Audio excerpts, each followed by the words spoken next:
का आनंद आएगा उस लोक रस को आप तभी समझेंगे जब लोक रुचि होगी, लोक मन होगा और उसके लिए लोक को जीना होगा। लोकगीत की एक आचार्य हमारे बीच में है, गीता श्रीवास्तव की, मुझे बताई है, इन्हें पद्मश्री मिला है। मेरे यहाँ मैं तो आकाशवाणी में सेवा करता था, इन लोगों के सहयोग से बहुत बड़ी बड़ी कार्यक्रम किए हैं और क्या इनकी प्रस्तुति रही है लोग को।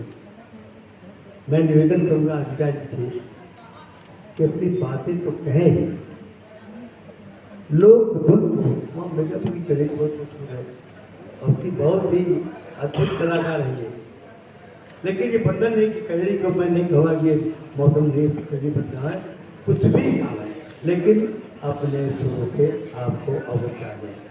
आदरणीय पद्मश्री अजीता श्रीवास्तव।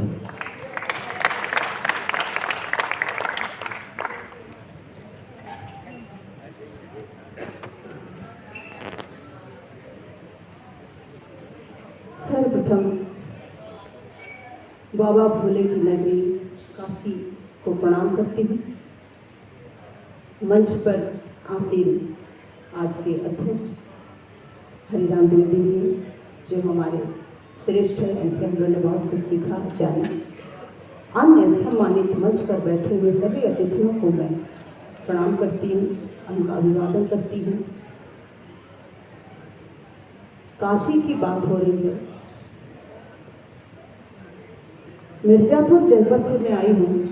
किसी समय मिर्जापुर जनपद भी काशी का ही अंग रहा, तो मैं उसको मिर्जापुर न कह के काशी ही मानती हूँ। मिर्जापुर लोक विधा के लिए जाना जाता है, जिसके लिए मैं जानी जाती हूँ। आपके समक्ष आई हूँ, अपनी कुछ बात लोक विधा के लिए आपसे बोलना चाहती हूँ। आपसे 10 मिनट का समय चाहती हूँ। भारतवर्ष आदिकाल से ही संगीत साहित्य कला के क्षेत्र में बहुत समृद्ध रहा। देखिए, हजारों वर्ष पूर्व भरत मुनि द्वारा लिखा नाट्यशास्त्र इसका प्रत्यक्ष प्रमाण है। चलते हैं मिर्जापुर। कजरी और कजरी लोक काव्य धाराओं में सर्वाधिक लोकप्रिय, सर्वाधिक प्रिय और यह ऋतु गीत है जो सावन के महीने में विशेष रूप से गाया जाता है। यह मिर्जापुर की सांस्कृतिक धरोहर है। मुख्य रूप से स्त्री कंठ का गीत है, पर्व है, उत्सव है, त्योहार है, लोकधारा है। इसे वर्षा के आवाहन का गीत भी कहा जाता है। पंत जी ने कहा था, अरे वर्ष के हर्ष, वर्ष भर अन्न जल से पृथ्वी को तृप्त करने के लिए उन्होंने वर्षा को यह संबोधित किया था। ऐसा कहा जाता है कि आकाश और धरती का मिलन वर्षा ऋतु में ही होता है। ये ऐसी कल्पना है। कुछ तो चाहत रही होगी इन बारिश की बूंदों में, कुछ तो चाहत रही होगी इन बारिश की बूंदों में, वरना भला कौन जमीन पे उतरना चाहता है आसमान की बुलंदियों को छूने के बाद। वैसे तो अनेक लोकोक्तियां कजरी के बारे में प्रसिद्ध है, धन्यवाद, कजरी के बारे में, किंतु सर्वविदित है कि माँ विंध्यवासिनी का एक नाम कज्जला देवी है। उनके जन्मोत्सव भादो महीने के कृष्ण पक्ष की द्वितीय तिथि को उनके आवाहन में जो गीत गाए गए, कालांतर में वही कजरी कहलाए। आज भी यह परंपरा जीवित है कि प्रथम गीत या प्रथम कजरी हम उन्हीं के चरणों में समर्पित करते हैं, जिसे सोहरेरी कजरी कहा जाता है।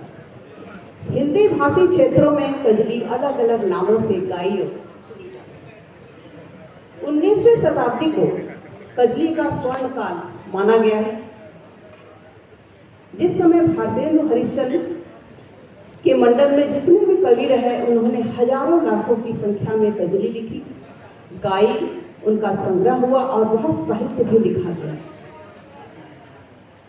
भारतेंदु मंडल की बात हो और मिर्जापुर के चौधरी बद्रीनारायण प्रेमधन की चर्चा न हो तो यह न्याय होगा।